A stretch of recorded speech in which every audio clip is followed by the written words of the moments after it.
Hello Year 10. Today we are looking at what the conditions were like in the Scutari Hospital. So you need to find the relevant page on your booklet and get ready to go. First thing I'd like you to do is to, either on a scrap piece of paper or on the back of your booklet, have a go at these questions as your do now task, just to remind yourself from last time. Pause here, complete those questions and then come back.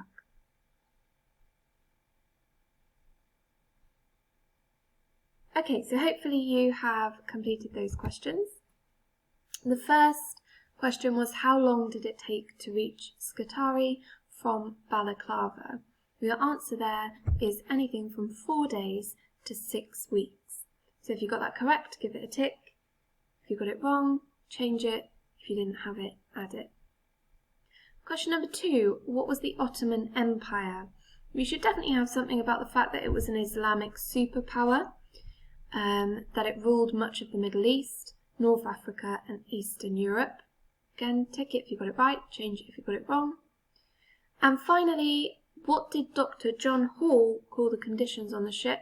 Now this is the quote that I told you last time would be really good for you to remember, and he said that they were unutterably foul. So let's have a look at our first task today. The first thing I'd like you to do, you've got 5 sources in your booklet. It starts out with this picture source and then you've got 4 text sources. What I would like you to do is to annotate them with what you can see about the conditions in the hospital. So we're going to do a couple together and then you're going to do the rest on your own. So let's start out by having a look at this one, if I just take it to my pen here. Okay, so straight away we can see that it is quite crowded. I can also see that there are patients lying on the floor.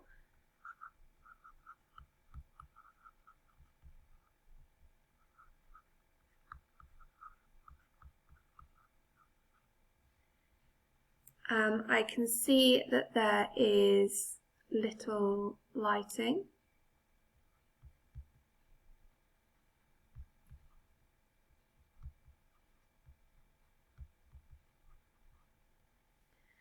And I can also see that it is a dirt floor. Okay. Also from what I can see here, I can kind of link these together, but it doesn't look clean.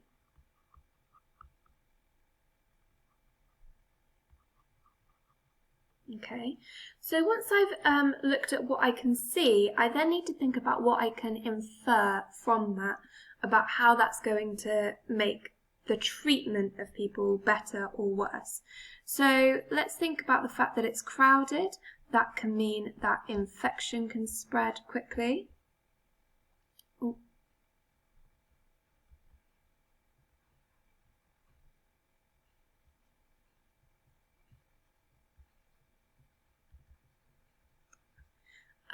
The fact that patients are on the floor might suggest that there is not a good level of treatment.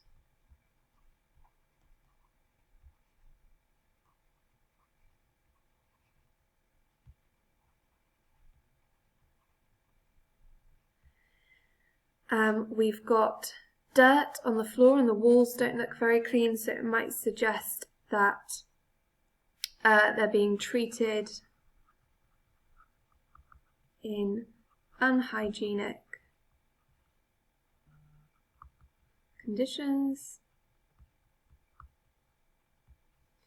And the fact that there's not much lighting might mean it's difficult to treat them. Okay. So let's have a look at the next task. My next source is a text source. So we're going to read through it and highlight any important parts and then we'll add some annotations. So it says, all were swarming with vermin. There were huge lice crawling about their persons and clothes. Many were grimed with mud, dirt, blood and gunpowder stains. Several were completely prostrated, so that means they were lying down and they had fever and dysentery. There has been somehow unaccountable neglect in the arrangements for the hospital. Until some hours after the arrival of the men, there were neither stores, attendants, nor the necessary refreshments on the spot. During this afternoon, I attended single-handed to the wounds and wants of 74 helpless men. So let's think about what that might mean and what inferences we can make from that. So the fact that we've got swarming with vermin means there's rats. It also means it's dirty. So again, we're getting that kind of idea. Many were grimed with mud, dirt, blood and gunpowder stains. So the soldiers were unclean. And think about what that might mean for how they're going to be treated, whether or not they're going to get better. And the fact that they've got fever and dysentery suggests that they are unwell when they arrive, but not from battle.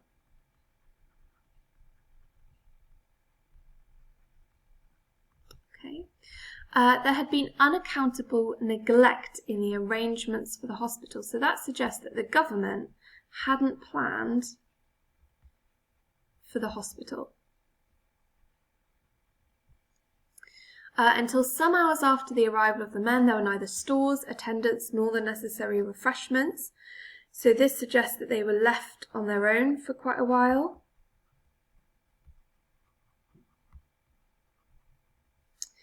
And then this person, so he's an assistant surgeon, which suggests that he was one of the doctors there. And it says, I attended single-handed to the wounds and wants of 74 helpless men.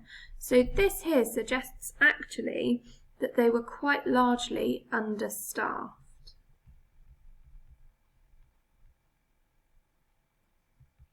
Okay.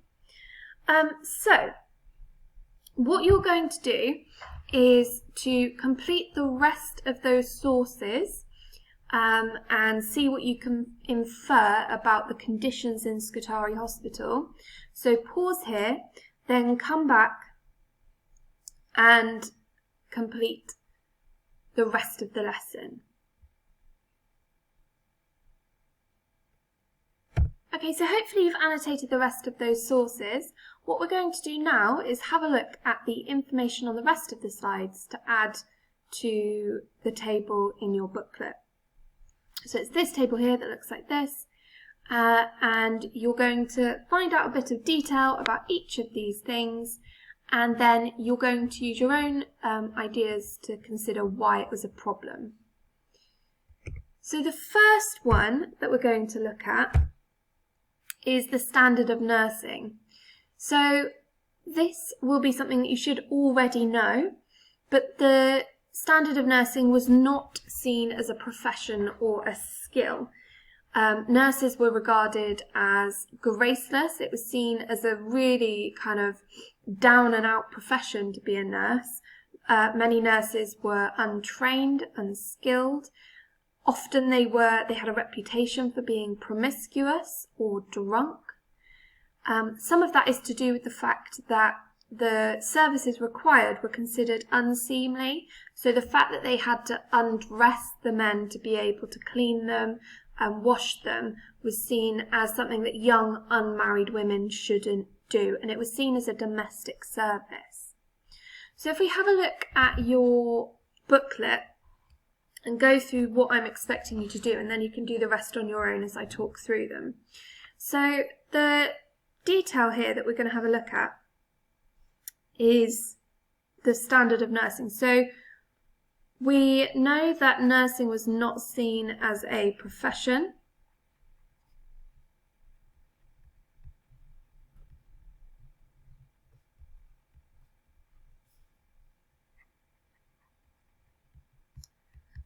So it was unskilled.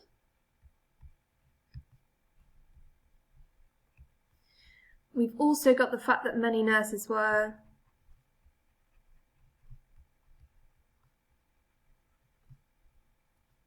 drunk, and that it was considered unseemly for young unmarried women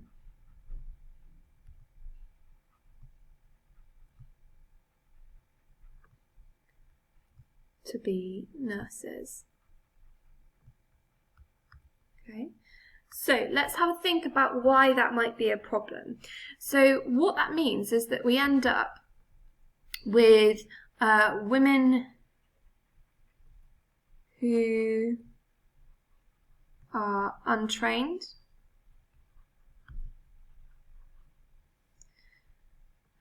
we have got people who don't really know what they're doing.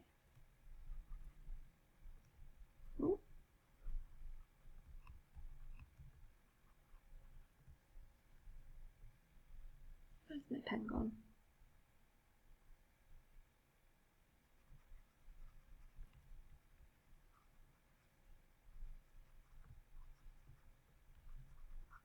And that might impact the treatment, because it might mean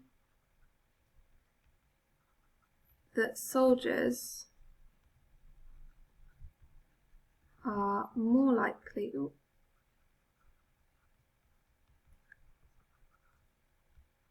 to die. Okay, so you can see there I've given you an example of how I've taken the detail and I've turned it into explaining why that is a problem. So as we go through our details here, you need to add those details in. You can pause wherever you need to, and then once you've finished that table, make sure that you've added in why that would be a problem. So the next problem that we have is that the standards of hygiene were very low. There were no basins or sinks in which to wash hands or wounds. Many operations were performed on the wards, where there were other patients as close as a foot away. And those wards, as you saw in the pictures previously, were not very clean. They'd be lucky if they had their operation on a table and not on the floor. The walls were thick with dirt and there were vermin everywhere, so rats all over the place.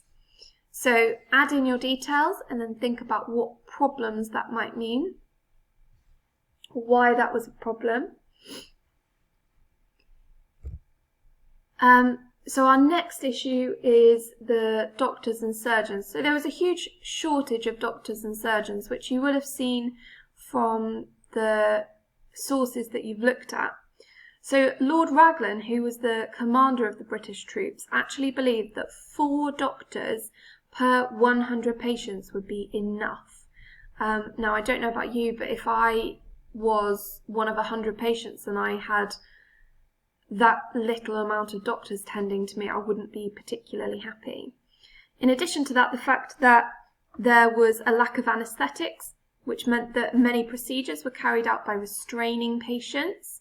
So instead of being put to sleep, you were held down. Now that might be for an amputation, it might be for cutting inside of you and sewing up your stomach, I don't know, but that wouldn't be particularly pleasant, and it also wouldn't be very clean. And then we have the fact that there was very little doctors could do to treat the infection. So it's dirty, we've got open wounds, we've got rats running around, and there's actually at this point in time nothing that doctors can do to treat those infections other than hope for the best. So this is 20 years before germ theory. Sorry, I've written minutes here, it should say years. And it's 100 years before antibiotics even existed. So why is that a problem for the patients? Our next one that we're having a look at is disease. So if we have a look at this table up here, you can see that out of the number of soldiers deployed, 22%, if we look at British soldiers, 22% of British soldiers died in total. Of those who died, The ones that were died from their wounds or were killed in action is just 21%. Those who died as a result of infectious diseases is 79%. Now, you don't get infectious diseases on the battlefield, you get those from hospital. So more patients were dying in hospital as a result of the conditions in the hospital than they were on the battlefield. So disease and infection killed 4 times as many soldiers as battle wounds. Diseases like typhus, cholera and dysentery, so waterborne diseases, were the main reasons why the death rate was so high. In summer, soldiers got things like malaria, and in winter, lots of them were dying from gangrene due to frostbite, because it was so cold. There's no heating, remember. So think about what those details are, what your specific details are, and then think about why that is a problem. Our last thing that we're going to look at now is the supplies. So in addition to those awful conditions within the hospital, there's also a huge lack of supplies, particularly things like linen and clean clothes, which means that not only have they sat maybe on a boat for 6 weeks, they've been sick on themselves, someone else has been sick on them, they've soiled themselves, they then have to go and sit in the hospital in those dirty clothes for weeks. There's no towels, there's no cups, there's no soap, which doesn't really matter because there's nowhere to wash anyway. There's no brooms to clean up the floor. The British government basically didn't think at all about what they needed to be able to make sure that a hospital could run. There were no operating tables. As we know from last lesson, there were no stretchers or splints. And there was a huge lack of drugs for treating people or for anaesthetising them. In addition to that, many of the transport ships had been requisitioned for fighting, so less and less people were able to get over as soon as they needed the help. They might be waiting for weeks to get on a boat to even get to the hospital in the first place. So once you've completed your table, you need to make sure you take pictures of your work so far and submit those to your teachers. And if you have any questions, please just get in touch. Good luck!